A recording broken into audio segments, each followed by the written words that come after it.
Show the motion approved. The House is adjourned. Sine die.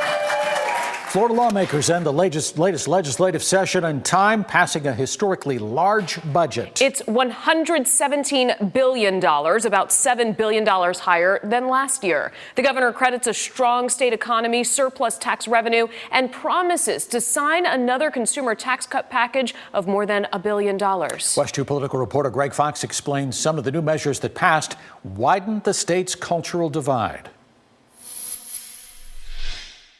So I don't think we've seen a 6-month stretch that has ever been this productive in the history of our state. And Governor Ron DeSantis and Republican leaders took a victory lap, gaveling out the regular session and claiming a job well done for Florida consumers. One of the last items of business, bipartisan approval of $1.3 billion in consumer tax breaks, including more days for school, hurricane, and other tax-free shopping holidays, and the permanent elimination of sales taxes on diapers and other baby items. But many of the measures passed further a sharply conservative agenda, with the governor signing into law a new 6-week abortion ban, as well as permitless carry of concealed firearms. The death penalty gets major changes. Unanimous jury recommendations are no longer required, and capital punishment is in play for those convicted of child rape with aggravating factors. Another new law brings tougher penalties for fentanyl dealers and restrictions on pretrial detention. The school voucher program is expanding with family income limits removed. And the governor just signed a bill to try and lower prescription drug prices. A new tort reform law makes it harder for property owners to sue insurance companies.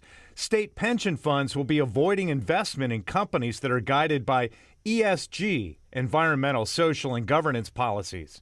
And more than $700 million in incentive money has been set aside for affordable housing. The governor is expected to sign more controversial measures, including an immigration bill that requires businesses to use E-Verify, a measure to restrict transgender use of bathrooms, elimination of the use of pronouns for identifying school students and staff, and the end of college and university diversity programs. Local Republican Jason Brodeur says he's following the wishes of conservative voters. These are things that I think the public wants because of how far the left agenda has pushed some of these social issues. We're just asking for common sense. Local Democrat Anna Eskamani says GOP lawmakers mostly followed what she called DeSantis' self-serving political agenda. This was a devastating legislative session when it comes to our individual freedoms and personal rights. It was an anti-freedom legislative session designed for the governor's presidential bid. With the legislative session over, the governor could make an announcement about a potential White House run any day. Greg Fox, WESH 2 News. Here are some more bills that are on their way to the governor's desk. The Tyree Sampson Act to improve amusement ride safety, a measure to increase governing control over Disney by wiping out agreements between the company and the former Reedy Creek Improvement District, and insurance reforms that will increase fines for insurance companies that break the law.